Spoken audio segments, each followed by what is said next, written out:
Hello again, everybody.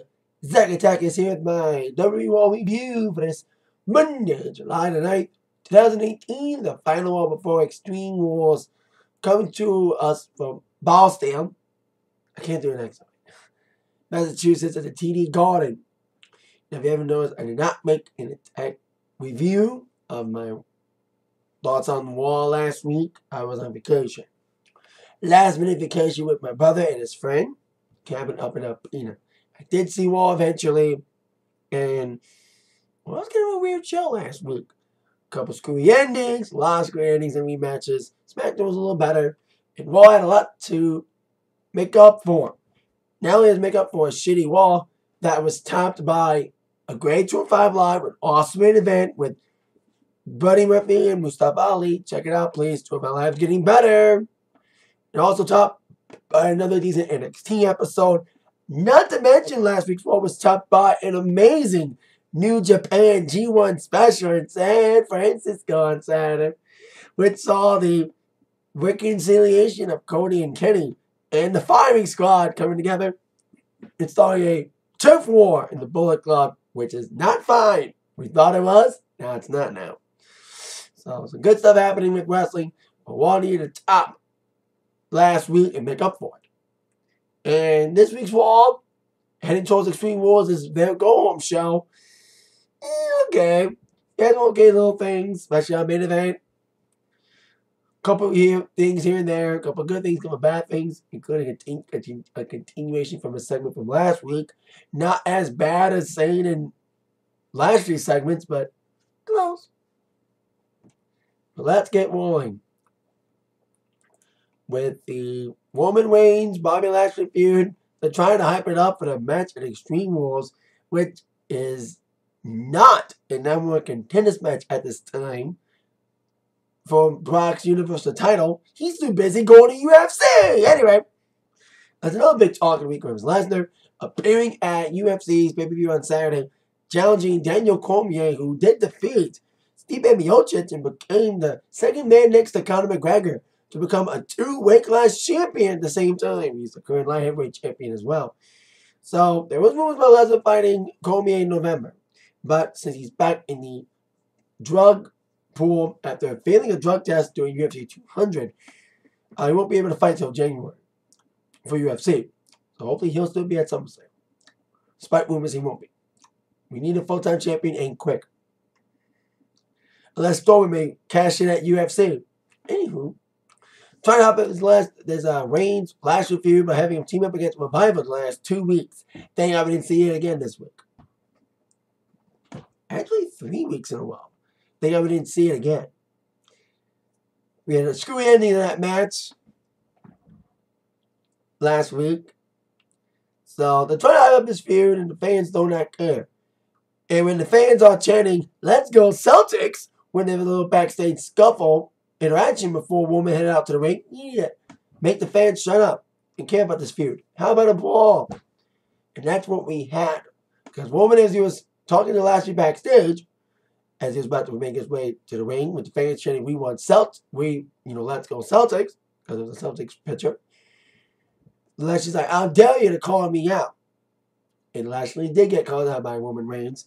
And they were staring down at each other, and Angle wanting his, this is the Raw main event for Extreme Rules since the fucking champion's too busy with UFC. So much for a multi-man match. Anywho, Angle didn't want his main event to go to waste. He wanted the two guys to save their energy and save the fight for Sunday. But Lashley wearing a baseball cap took it right off, and bang, the brawl was on. And we've seen this kind of segment before. Wrestlers brawl. We had a wrestler from the back trying to save it.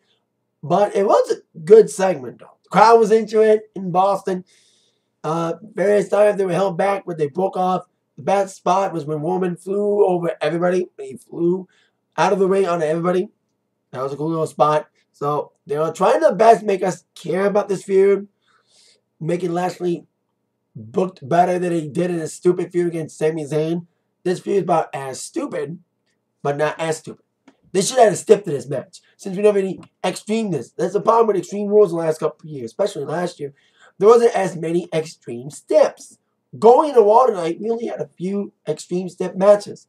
The women's title match for Raw gets the Extreme Rules title. Interesting.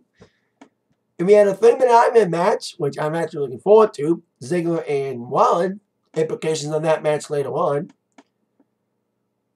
So that's the only Extreme matches we've had heading towards Raw tonight. And we did have one more match with an Extreme stip to it. So, there's that. So after that big brawl, speaking of that Extreme Rules match, it's interesting that the Extreme Rules match of the night will go to the women's title match for Raw. Especially after last year when Bliss was in a Kendall's taking a pole match with Bayley, which sucked badly. Hopefully they'll make up for it with an Extreme Rules match. As she'll be defending her title against Nia Jax. Now, Ronda Rousey, who's technically still suspended, will be buying a ticket ringside.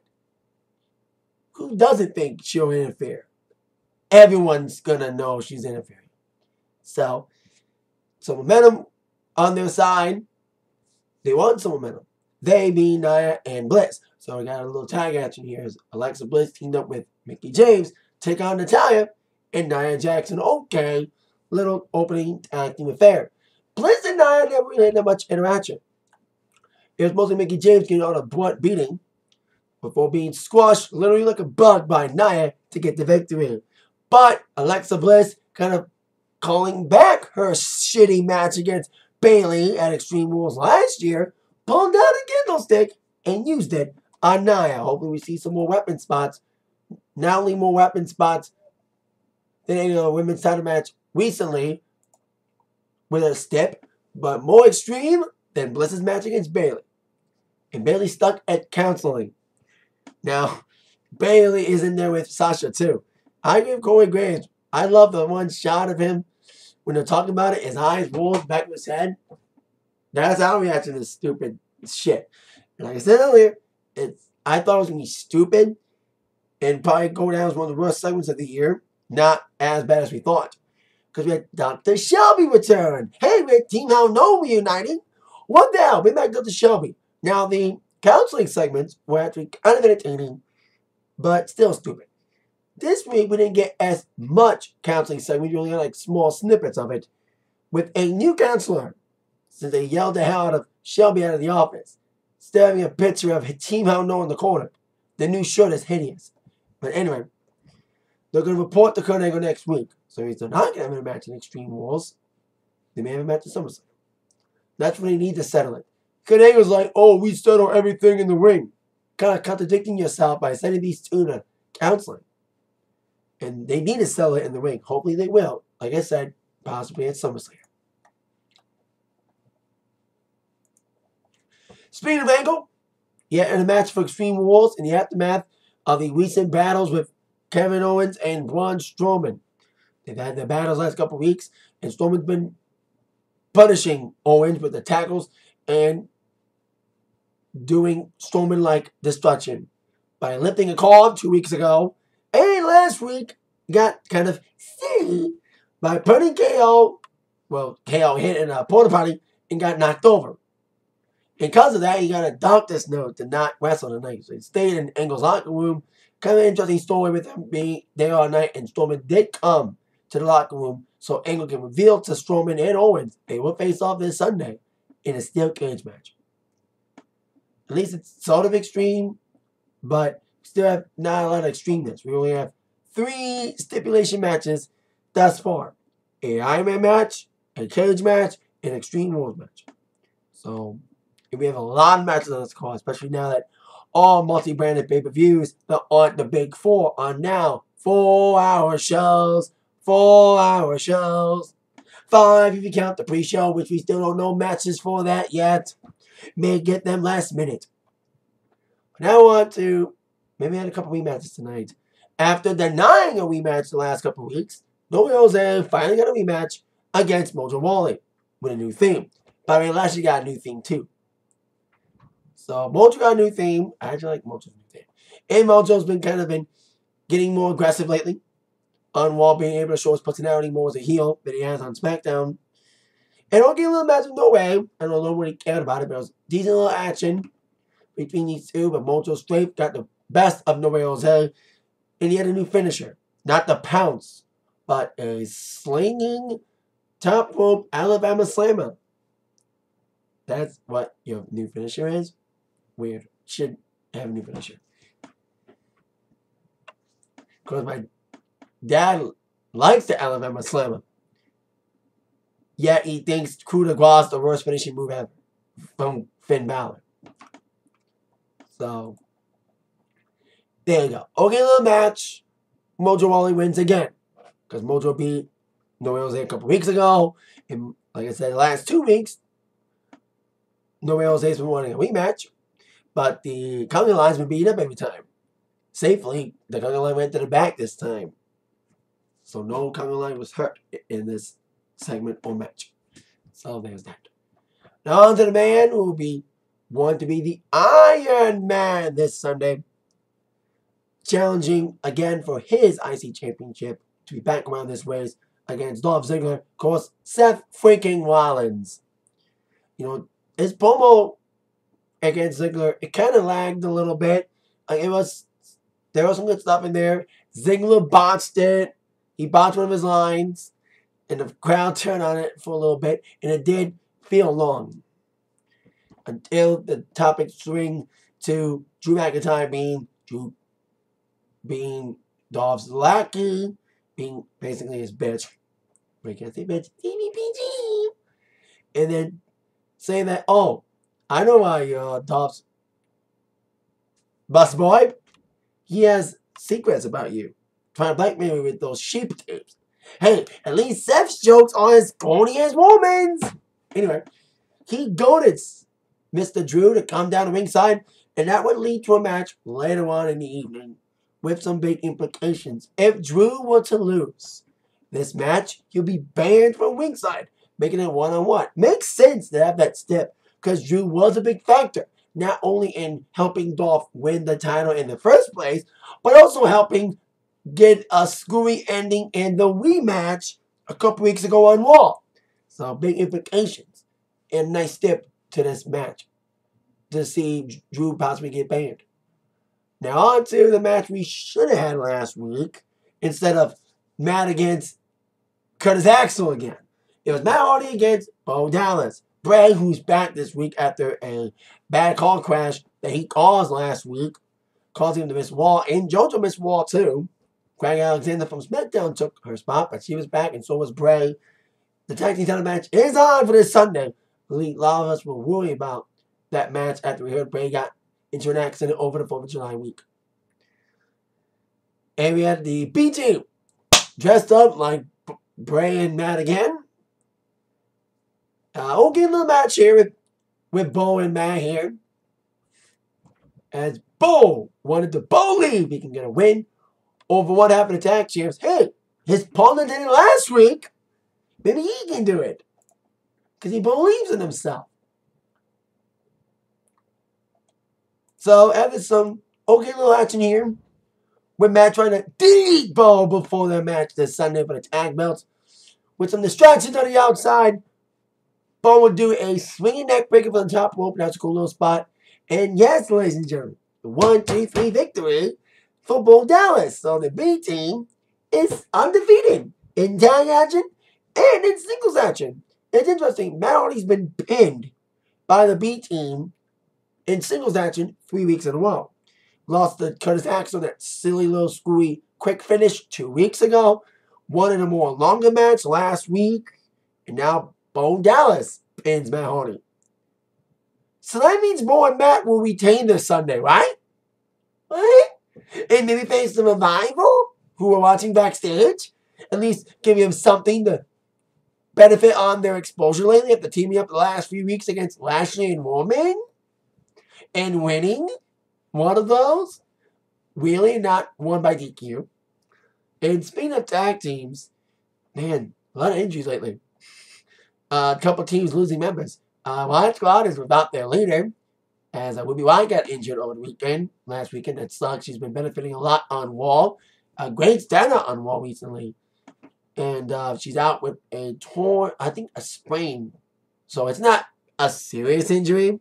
she might be out for maybe a few weeks, so it may not affect her missing SummerSlam. But someone that will be missing SummerSlam will be Fandango, who got a torn pectoral muscle. He will be out for up to 6 months. So I hope they do something with Tyler Breeze and just leaving him on the sidelines waiting for his partner to return. Because we've seen that sometimes.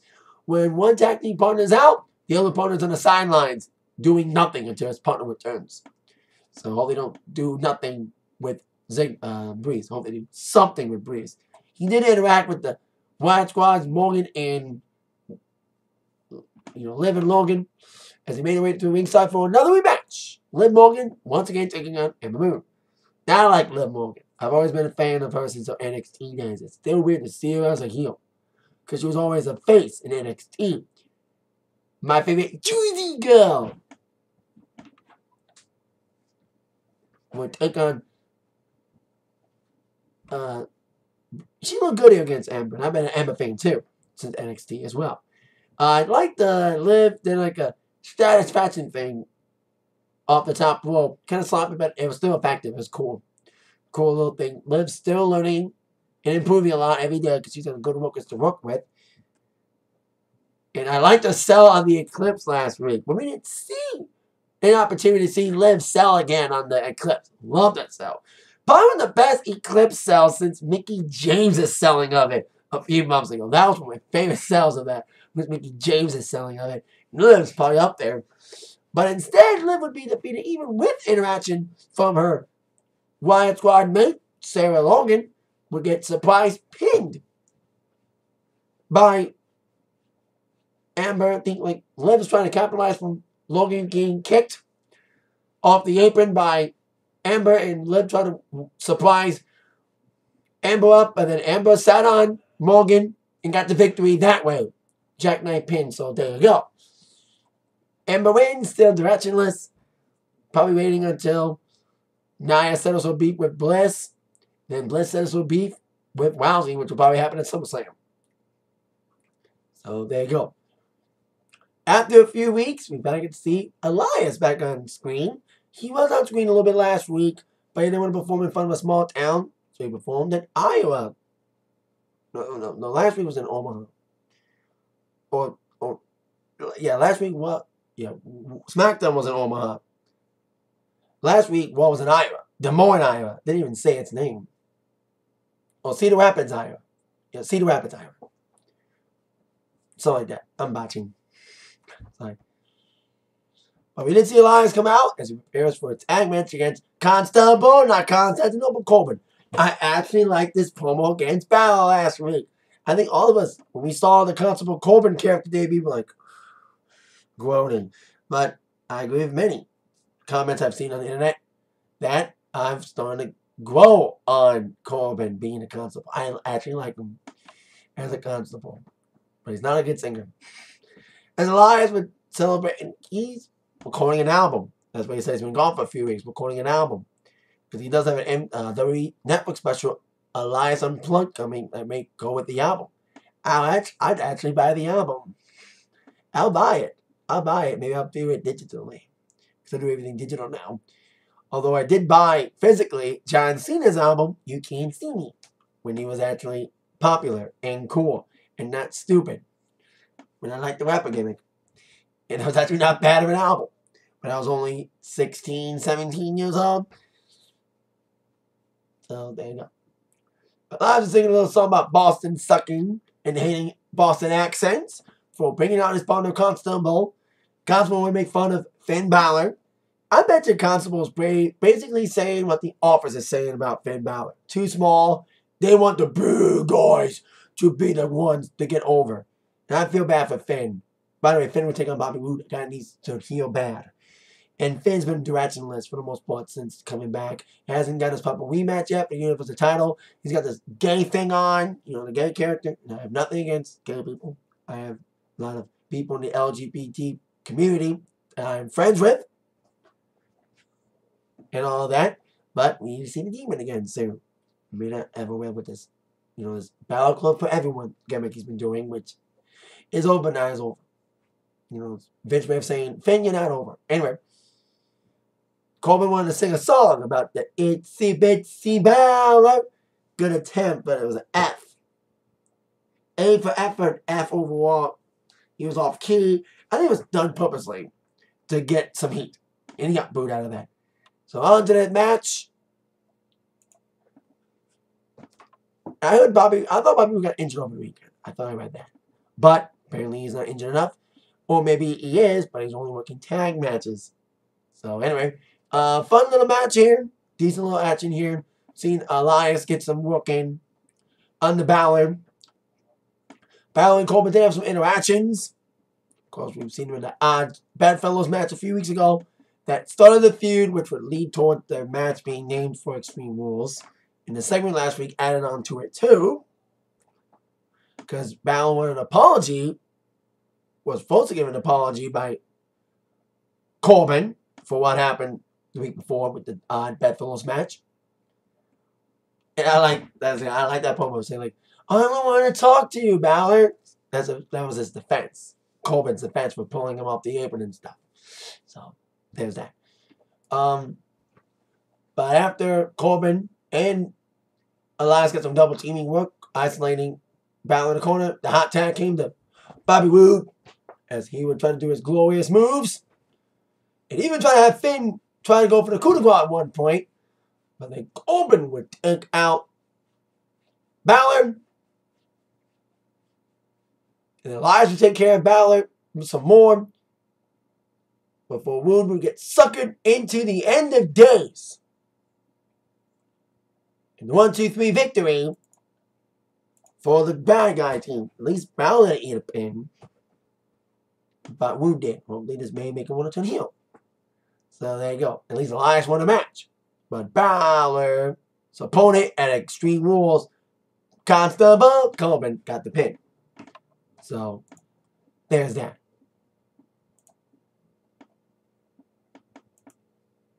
Now on to our main event for tonight's Raw, which, like I said, had Extreme Rules implication. Drew McIntyre, if he loses, he's banned from ringside from the match against Ziggler and Rollins on Sunday.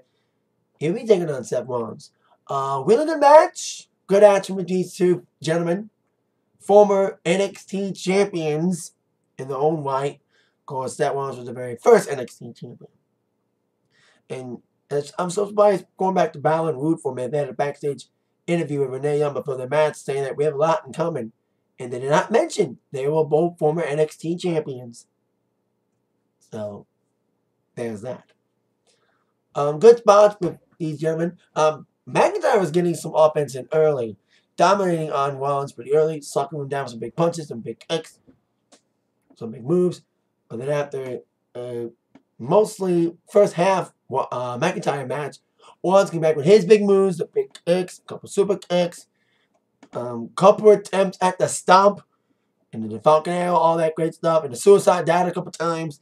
Ziggler was panicking most of the time because he knew if McIntyre loses, his insurance policy, his diesel to his Shawn Michaels, the comparison again, especially I'm hearing he called McIntyre at the house show on MSG Big Daddy McIntyre or Big Daddy Drew or something. Like I said, the Diesel Michael comparisons, you don't want them, but guess what? You keep making us say it when you say stuff like Big Daddy Drew. You know, those comparisons are going to continue if you add on to it. So, anywho, like I said, fun action, fun main event. But like I said, after Ziggler did get involved a couple times in the match, but Rollins whopped it off. Of course, the end game came when McIntyre's boss, Ziggler, did try to interfere again, trying to trip up Rollins, but he ate a stump for his helping, for his troubles. But then with that distraction, McIntyre would capitalize on that distraction with the Claymore. In the 1-2-3 victory, I was wondering how they're going to book this match. Are they going to have Rollins actually lose? Or have Drew hasn't been pinned yet in his latest one in the company. So they're protecting him and having Rollins lose dirty. So at least he didn't get totally momentum shifted because he still looked good in the matchup. And so did Drew. but Drew gets the victory and will stay at ringside, be able legally to be at ringside this Sunday. At Extreme Rules, I bet you he will be a big factor in the ending of that match. I said it a couple weeks ago, and I'll remind everybody, I will not be making an Extreme Rules review this Sunday. I'm going to a Foreigner concert this Sunday at Pine Knob, DTE Energy Music Theater. So I will not be watching Extreme Rules live. I will watch it eventually, and I'll give you my thoughts on Extreme Rules next week on my Raw review. So, since I will not be making a review for Extreme Rules, and also that also means I'm not making a prediction show, I will quickly say some predictions for Extreme Rules on Sunday. Raw side, Strowman Owens, cage match, Strowman. Balor Constable Corbin, Finn Balor. Lashley Roman. See, we don't know who's going to win that one. I want Lashley to win, but we don't know that. We know who's going to win. The Man, who's faster than the Rey Mysterio, who may or may not be returning to WWE, depending on what you hear in the rumor mill. More powerful than a Big Show, able to bury careers in a single pound. Woman Super Runs. So my prediction for that. Ziggler Rollins, I'm a match. Should be a good match, but could be a show stealer. Ziggler will retain. That's my prediction there. Raw Tag Team Championships. B teams against the Leader of Words. I said it earlier. With B team winning all these singles matches, does that mean the Leader of Words retain? I think that will happen. The Leader of Words will retain. Bliss and Jax, Extreme Rules.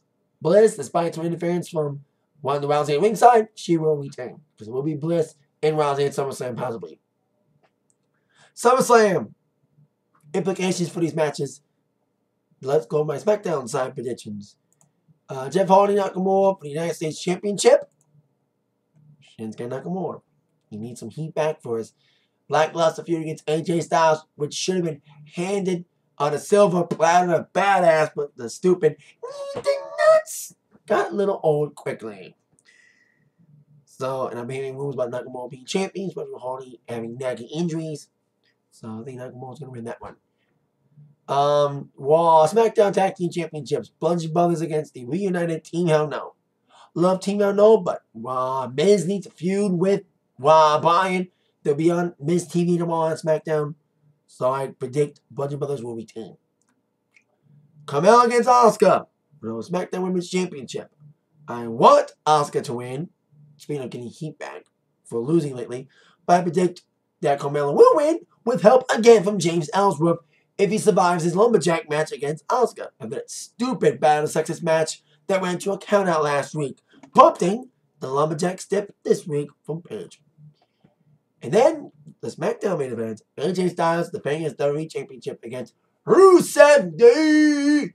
I love my Rusev. I predict AJ Styles will win. I'm hearing rumors about him facing off against Samoa Joe at SummerSlam. Who'd have thought it? Joe and AJ in a big match at SummerSlam. Two TNA guys in a big time match on the SummerSlam. Can't wait for that. We haven't seen Joe lately, so can't wait for that. So that's my little predictions for Extreme Rules. Now, because I'll give my thoughts on Extreme Rules, do I will review next week. With that in mind, you've been attacked by the review from Zach. See you later. Bye-bye.